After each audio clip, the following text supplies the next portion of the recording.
Toronto Maple Leafs have made major changes that have already paid dividends to them so far this season and have contributed to their success. We're going to break down what those changes are, as well as discuss the implications it has going forward, as it's going to play a huge part into whether or not the Toronto Maple Leafs are going to be able to sustain a lot of winning going forward for this team. Stay tuned for all that in this episode. But before we get into it, quick reminder to hit the subscribe button. If you're a part of the 70 or so percent that aren't subscribed to the channel, this is the place to be for daily Leafs content. So make sure to hit that button. There's a lot to go over today, specifically surrounding the penalty kill. Now, obviously, heading into this season, the big question mark was, how is the power play going to fare after its disappointing and lackluster run last year, especially in the playoffs? But one of the bigger question marks was the penalty kill. They obviously hired Lane Lambert to help kind of man that job, and it's gotten off to a red-hot start. You can see this here. The Leafs taking a huge jump on the penalty kill under Lane Lambert. Maple Leafs killing it when one of them heads to the penalty box.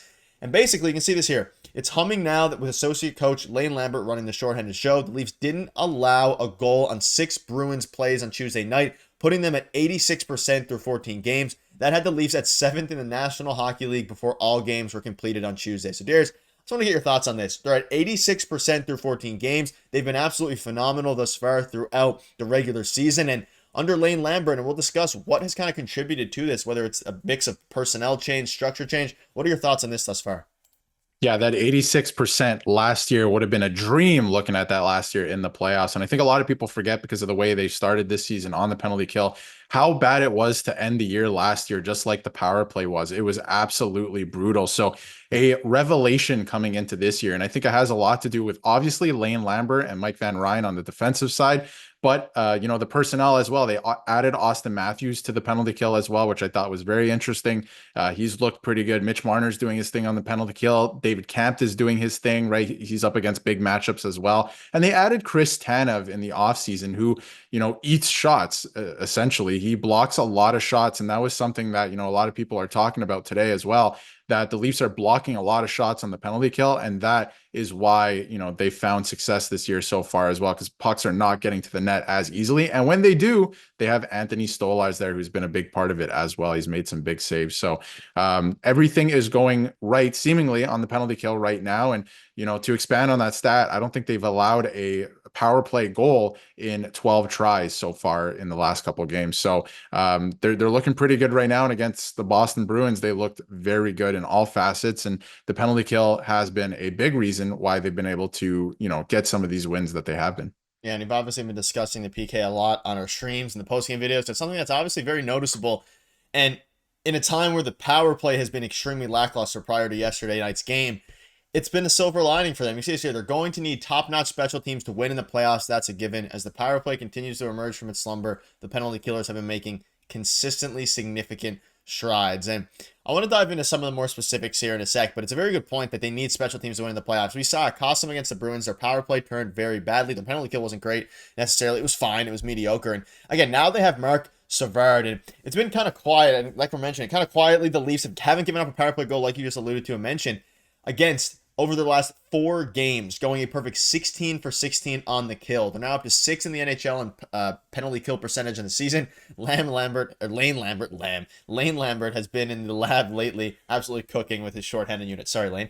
What are your thoughts on this specific stat? 16 for 16 over the last 4 games. They're 6th in the NHL in penalty kill percentage, and this is something that's going to translate into the playoffs, and something that, again, under Craig Berube's new structure, obviously Lane Lambert's a penalty kill guy, but it still kind of falls under, Craig Berube's kind of style, the way that the guys play hard. It's intangibles like that translate. But Darius, David Kampf, what a performance from him so far this year. And again, is he getting paid too much? Probably, but you cannot argue his effectiveness on the PK and really his importance to the team thus far. And there's a reason that they've been rocking with him almost every single game aside from one healthy scratch this year. And the styles are intertwined, like you said. I mean, the fact that Berube has them playing a heavier style, yes, that does help on the penalty kill, right? Especially with guys like Steven Lorentz on the penalty kill too, who we haven't even brought up. Everybody is playing their part. And in terms of that stat, I mean, it's great. I was very skeptical about hiring Lane Lambert because of what he did on Long Island, but maybe it was a personnel issue with the Islanders that, he didn't have the team that he needed to succeed. And now he has guys who are willing to buy in and are doing the things they need to on the penalty kill. And it's working. And of course, like I mentioned, Chris Tanev, blocking shots like that. Not everyone does that stuff. and the pucks are not getting through to the net as cleanly and as easily. So everything is clicking right now. And this is something that was a major issue for the Leafs last season, at the last half of last season, especially in the playoffs too. They couldn't score on the power play and they couldn't keep the puck out of their net on the PK. It looks great so far this season. And I think it's everything coming together here. Obviously, new systems on the PK, the new coach, you have new personnel, and of course, a different style of play. Berube kind of overseeing all of that. So everything's coming together. And again, looking at that 86%, I wish they could have had that last year. I think, hindsight 2020, if we were looking at it last year, it would have been great. But, they're doing a great job right now. Yeah, and looking at some more stats, so you can see here 47 forwards have played 25 plus minutes on the PK, including Austin Matthews, which has been one of their bigger personnel changes regarding the PK under Lane Lambert. In his shorthanded minutes, the Leafs are surrendering the fewest expected goals against per minute and the fourth fewest shot attempts against per minute. He's already one of the best penalty kill forwards in the league. So Austin Matthews has been quietly very good on, and we've mentioned this, he hasn't been scoring the puck very well, but he's been playing good defensively. He's been playing good offensively in certain ways, but also obviously the forecheck and things like that. But the penalty kill, that has been where he's shined this season, which is really funny. Obviously, he's still shine on facilitating and things like that, but no one's really talking about Matthews on the PK, and it's translating to, you can see the advanced stats here. He's been great. You look at the Leafs penalty kill in general, it's been one of the best in the NHL, the best over the past 4 games. It's all translating, and if only now they can find a way to get the power play, which we'll get into in a second, to click.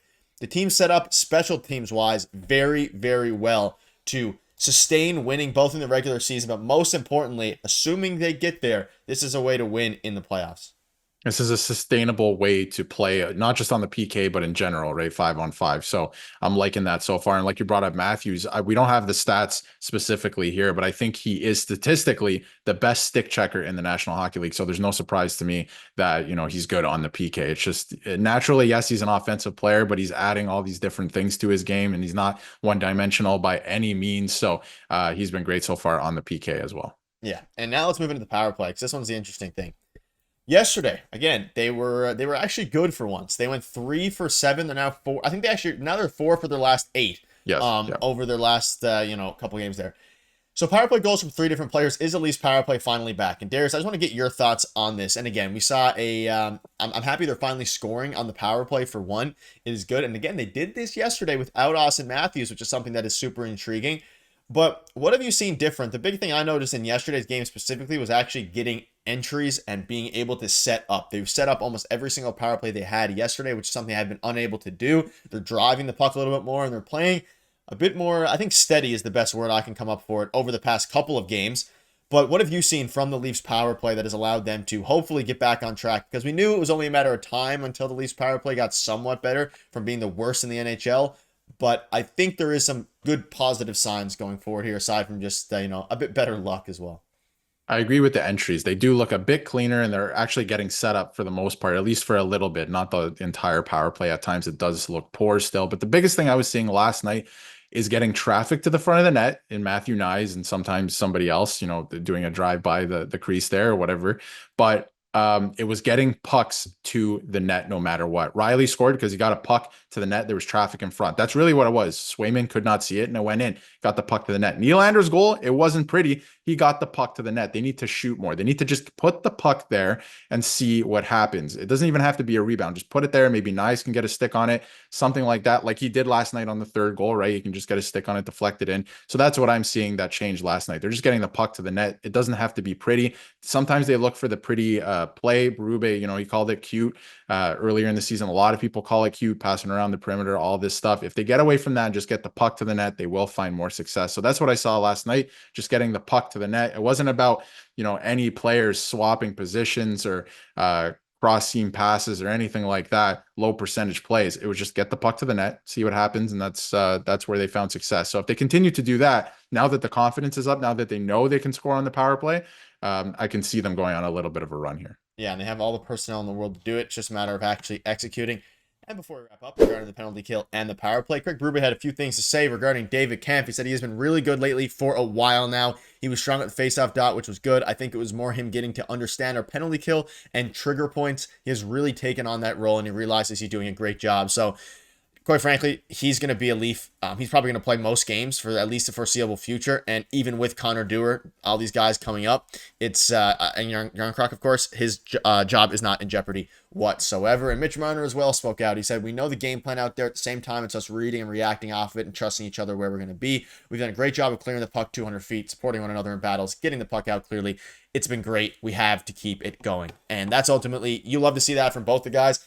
Shout out to David Kemp. He's been very solid, and there's been a lot of, not hate necessarily, but a lot of fans out there, and I mean, myself included to a degree, we thought that David Kemp was getting paid too much. And I think he still probably is, but at least he's thriving in the role that he was given. So let us know in the comment section down below what your thoughts are on the current state of the power play and the penalty kill. Do you have some optimism there? Let us know. We'll see you guys in tomorrow's video.